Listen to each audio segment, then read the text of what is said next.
Greetings and welcome into the CBMW podcast, your refuge from the sexual revolution and safe space from our culture's insanity. I'm Jonathan Swan, the executive editor of Icon, a journal for biblical anthropology, and I am joined with the president of CBMW, Denny Burke, and Colin Smothers, CBMW's executive director. Guys, it's good to have you back. Great to be here. I am very glad to be here. Guys, today we're going to be discussing a report. It's called The Decline of Trans and Queer Identity Among Young Americans. It's by Professor Eric Kaufman. It's from the Center of Heterodox Social Science. It's report number 5. Brothers, what is significant about this report? Why today are we talking about this 20-page report from an organization that I had never heard of with a very interesting name, the Heterodox Social Sciences?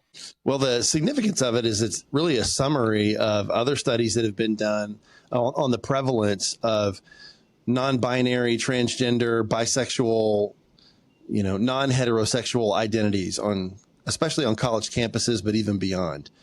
So it's not really new research. It's collating previous research and reaching some conclusions that are going to be surprising to a lot of people, because the study is finding that since 2003, the number of students who are identifying as LGBTQIA has almost gone in half.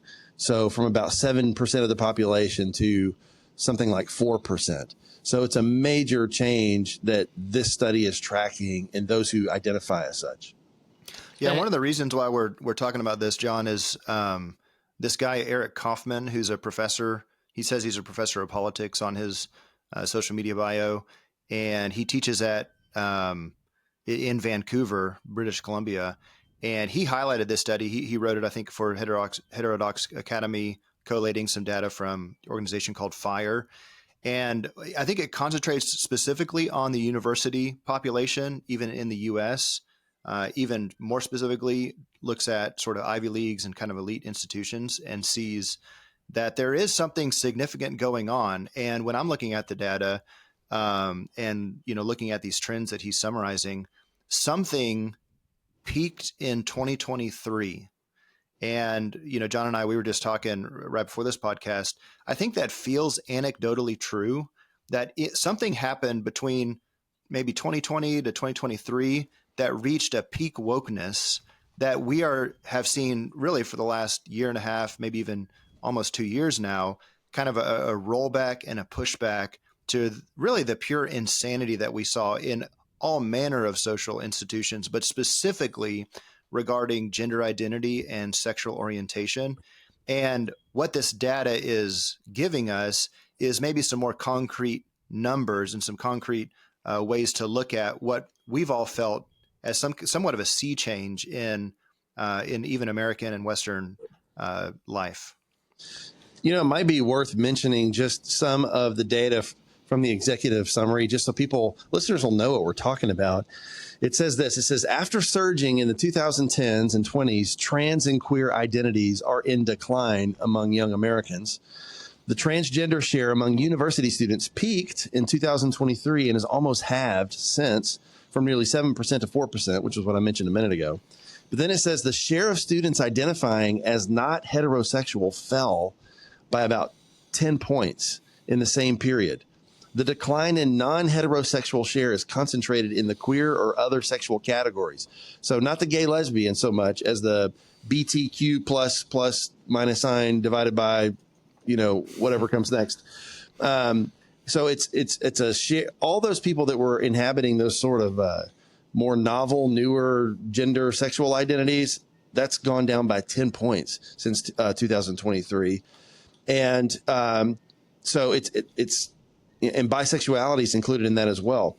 And so it says today's freshmen are less BTQ plus than seniors, suggesting that the decline will continue. And then it gives some speculations on what the explanation of this is. It claims that the decline of BTQ plus identification does not appear to be connected to lower social media use, religious revival, a shift to the political right, or support for woke ideology. But it does show some evidence that maybe improved, quote unquote, mental health has led to the decline. But we can talk about all that. Yeah, it is interesting. I've recently appreciated the work of Abigail Schreier and Jonathan Haidt. And, Jonathan Haidt, of course, argues that social media use has really decimated our younger generations, caused just this upsurge, just dramatic upsurge in mental illness.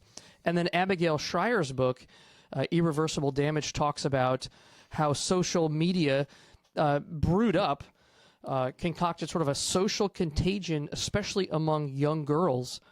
But this report seems to think, well, at least on the social media side, we don't see dramatic changes in the time periods that this study focuses on that would indicate it's a major driver of the change.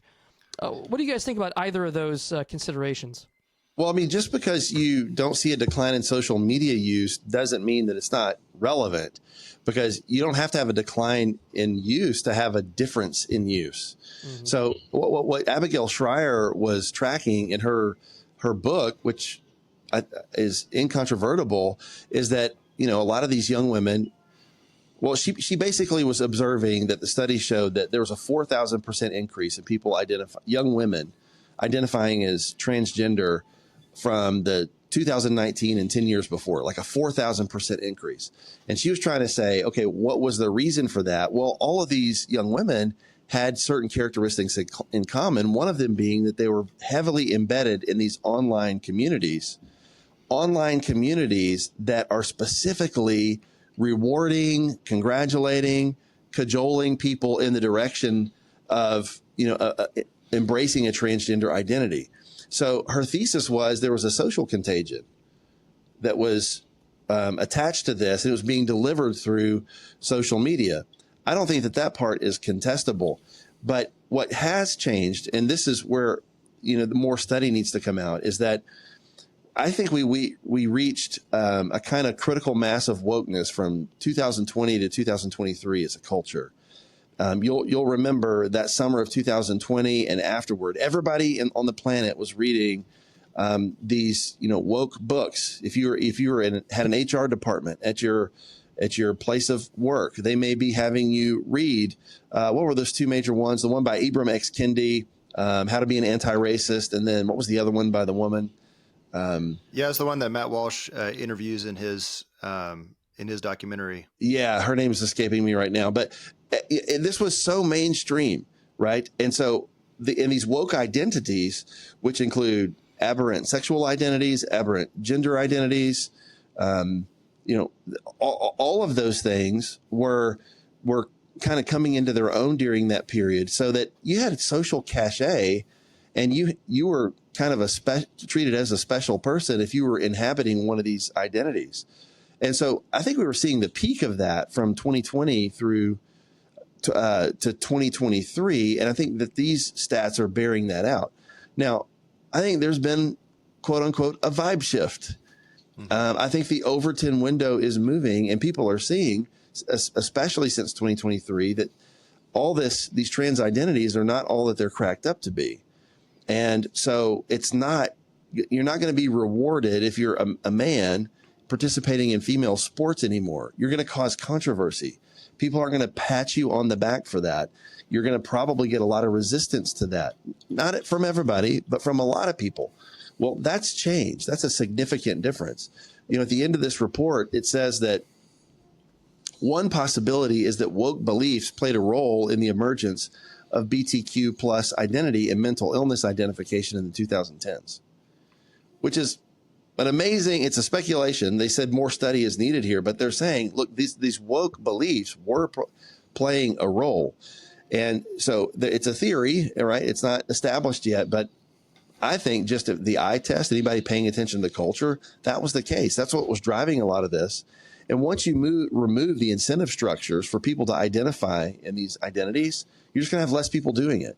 In other words, you're going to have, an antidote to a social contagion that needed an antidote. That's right. Jonathan, you mentioned two individuals, Abigail Schreier and then Jonathan Haidt. Jonathan Haidt's actually one of the founders of Heterodox Academy, where this report appears. But it's Schreier that kind of mainstreamed the idea that these identities function like a social contagion, which means they spread through the vectors of kind of friendships and even online through these kind of social media groups.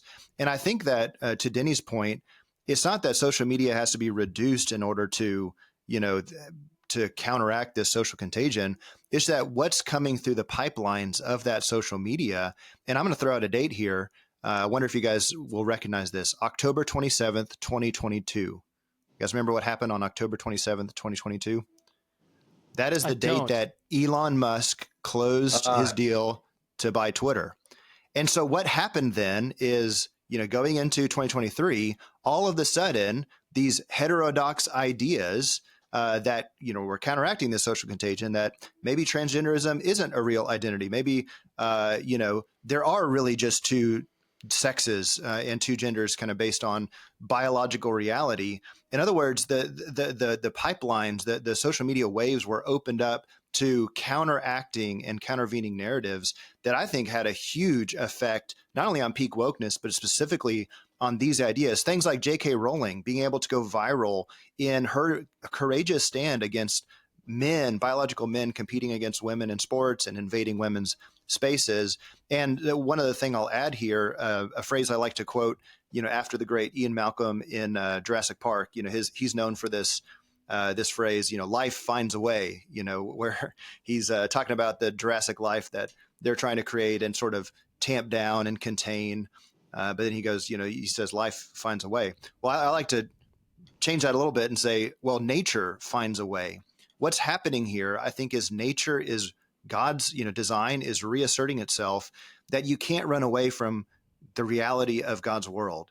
God has made us male and female in his image, and no amount of surgeries, no amount of hormones, no amount of think pieces or social media posts is going to counteract or contradict that narrative, and you can't outrun it.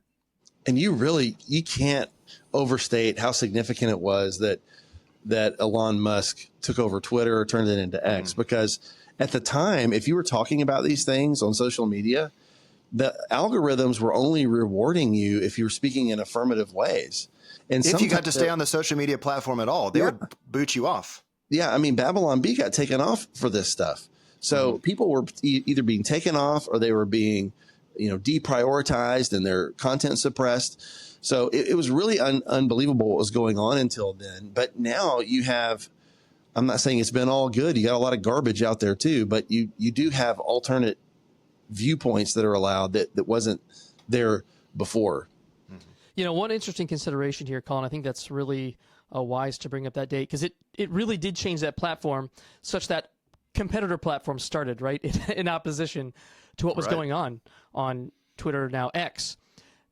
However, a lot of the stuff that, the phenomenon that Abigail cites is happening not on X, but on Instagram and TikTok. And I don't know what changes we've seen there. I mean, I read an article last year or 2 years ago that, and actually Claire Morell in her book Tech Exit talks about this as it was well, that it's just so easy on any of these platforms to come across not only the transgender ideology, but then to quickly move from there into extreme explicit imagery and content. And I'm really, really thankful for what's going on X, but I know that these other platforms really need to clean themselves up. Guys, what do you think about the other part of this finding, where a lot of the data is coming from elite institutions? Some of the data from your lower ranking schools seemed, you guys can correct me, a little bit more ambiguous, but a lot of the dramatic shifts, the rise in non-hetero traditional ideologies were at the Brown universities, these highly ranked universities, and then plummeted. What say you guys about that phenomenon? Well, they're culture shapers.